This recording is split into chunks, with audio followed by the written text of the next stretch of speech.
When we're young, we have an amazing, positive outlook about how great life is going to be, but somewhere along the line, we forget to dream and end up settling. Join Up Dots features amazing people who refuse to give up and chose to go after their dreams. This is your blueprint for greatness. So here's your host, live from the back of his garden in the UK, David Ralph. Yeah, good morning to you, and welcome to the second of our very short mini course about discovering your true self, a journey, we should say, to a sort of authentic living. Because if you do what you're supposed to be doing, life just becomes easy. We put so much energy into trying to be what other people think we should be, or what we think other people want us to be, and we lose track of ourselves. And it happens between sort of small children age to where we are now. For some reason, small children know exactly what they want. If they're upset, they will show it. If they're happy, they will show it. It's just all emotions. It's true, authentic emotions. And on the first episode of this Join Up Dots mini course, we were looking at the speech by Ellen DeGeneres, who said, find out who you are, find out truly who you are, and then just be that person. That's what your soul was put on this earth to be. Find that true life and live that truth, and everything else will come. Now, I believe that totally. And I believe that we're in a world that kind of pushes us to conform, keeps us small. But this quote reminds us that the greatest success and happiness and freedom and energy and health and everything just comes from being true to ourselves, embracing our true selves. So in the first episode, if you go back to part 1, we looked at actually asking the deep questions of actually kickstarting this self-discovery route. And we also mentioned that it's self-discovery is a lifelong journey. It should be changing. We evolve and we change as people. And the things that we used to believe in, we don't. And the things we used to do, we don't. And other things happen as we mature and we grow old. I was talking to a guy the other day, and I said, if you'd asked me that 20 years ago, I would have argued the toss with you until I ground you down, or at least won some kind of foothold in this conversation. Now, I can't be bothered. I don't care if somebody's got an opposing view as me. I think, okay, fair enough, you've got an opposing view. We're all unique and we're all authentic. So living authentically means aligning our actions with our true selves and being aware that it's not a final destination, but it's about continually growing and evolving. And as long as we use introspection and curiosity and a willingness to step outside our comfort zones, we're going to be understanding ourselves better and make those choices that just make life a lot more easier. So what do we do? Well, we won't go back to episode 1. That's up to you to go back to episode 1. But I think one of the things that we need to do is, I'm going back to episode 1, is one of the questions we asked about was about what do you do when you just lose time? What things do you love doing when you just think, wow, 2 hours has gone, 3 hours has gone? And start jotting those down. List your hobbies and your interests. Start by making a list of the activities that really bring you joy. And it could be anything. It could be watching England play in the football. I'll be amazed if that brings you joy, certainly at the moment. But if that is you, then good for you. But it could range from reading and hiking to painting or playing an instrument. Just simple things, whatever you love doing. I love going to woods. I don't know why. Well, I do know why now, because somebody told me. If you go into woods, the energy, the trees are producing some kind of energy that sort of makes you feel happy. So there's science behind it. It's not just me being mad. So these people that go and sort of hug trees and stuff, there's actually logic behind it. But I love doing that. I love sort of walking around, kicking leaves and just being kind of free to myself. So think about the moments when you feel most alive and engaged, and what are those activities that make you lose track of time? What topics do you just love to learn about or try to share with others or discuss with others? Because by identifying your interests, you gain insight into what energizes you. And then that's what fulfills you. So the more you do stuff that energizes you, the easier life is. We've all done those jobs where we have to be there for 8 hours and we're bored out of our skull, and when we get home we're so exhausted. And then we have other days where we wake up and we have to travel up to London to see Coldplay, and you go to see Coldplay and you stand in a crowd and you don't have a pee for 5 hours, and then you come out afterwards and you feel amazing and stuff because it energizes you. So even though you're putting the effort in and you're traveling, it's a totally different sort of mindset and result that you get from doing stuff you love to stuff you don't. So what happens if you don't know what you love? Then try new things. Don't be afraid to explore new activities, because sometimes stepping out of our comfort zone can lead to really surprising discoveries about ourselves. So even if you're a no man or woman, and if somebody asks you to do something, say no.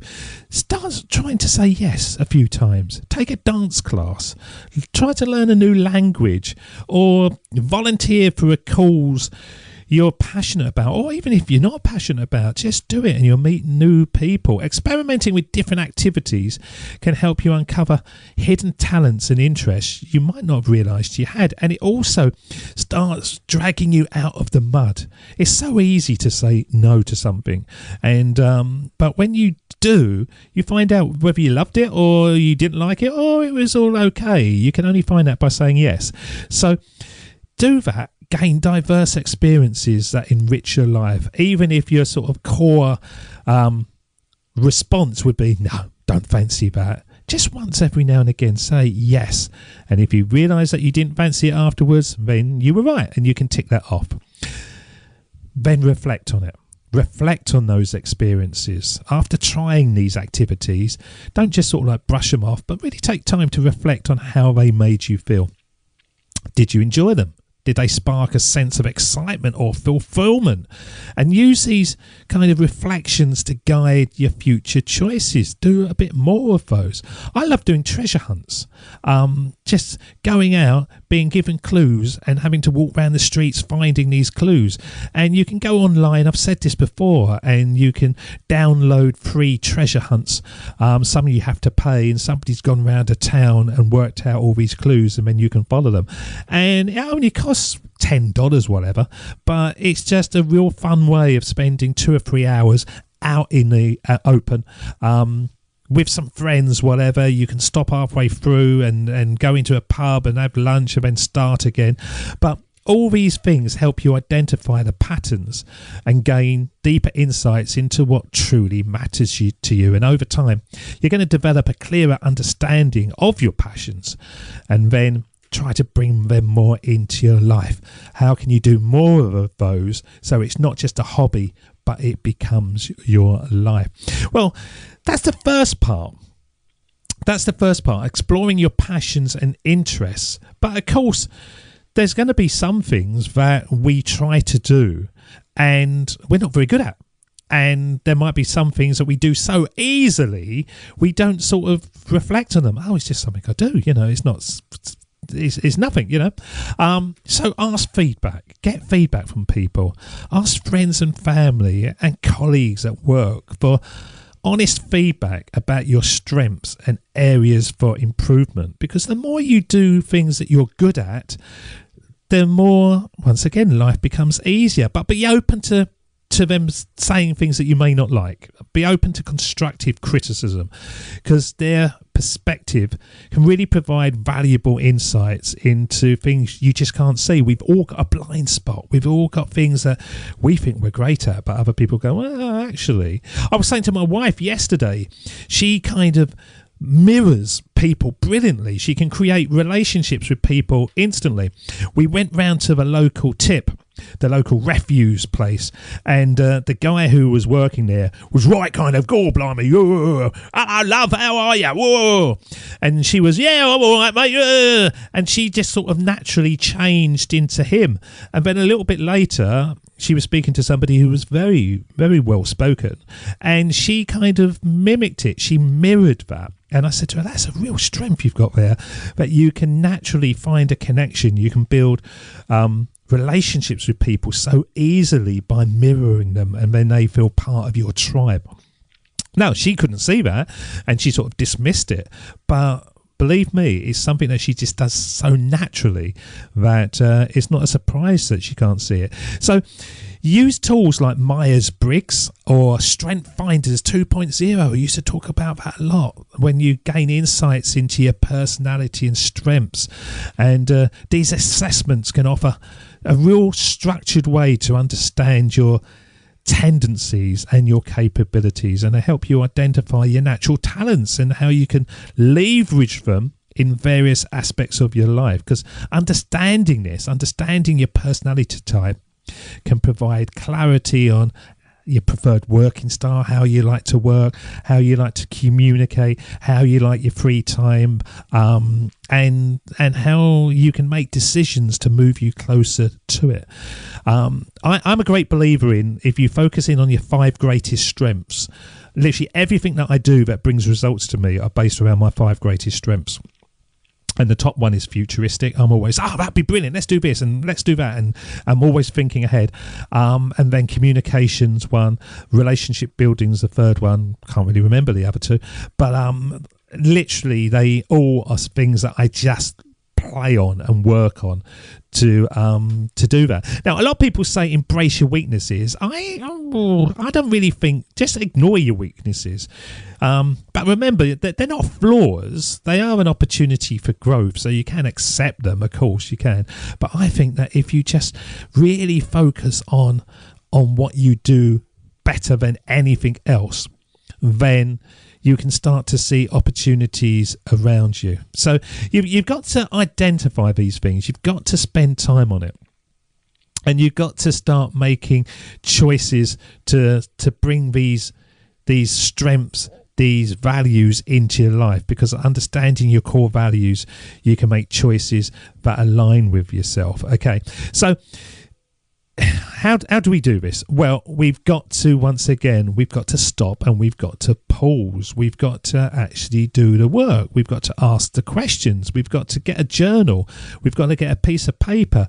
You could use your phone. Start listing all the things you love on there. Start trying new things. When people say, you're going to do this on Friday night, actually have something that makes you say yes. Put a screensaver up on your phone saying, I'm a yes man. So when you look at it, it keeps on embedding it into you.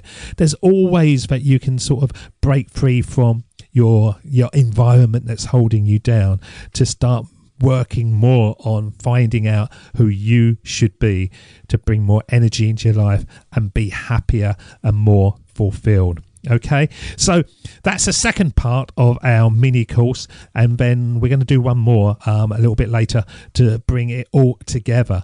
But don't just sort of say, I'd like that. Just really start knowing why you like that, because once you understand yourself, mastery of others is great, but mastery of yourself, really understanding yourself, is a key to everything, and that's what I want from you guys. Okay, so do the work. Let us know how you're getting on. If you need any help at all, joinupdots@gmail.com, as we say. Drop us a line, even if it's a one-liner, we'll respond to you. But keep working on. Find out why you want these things in life, because it makes it easier to make the right decisions to make them happen. See you again. Cheers. See ya. Bye-bye. That's the end of Join Up Dots. You've heard the conversation. Now it's time for you to start taking massive action. Create your future, create your life. It's the only life you've got. We'll be back again real soon. Join Up Dots, Join Up Dots, Join Up Dots, Join Up Dots. Join Up Dots.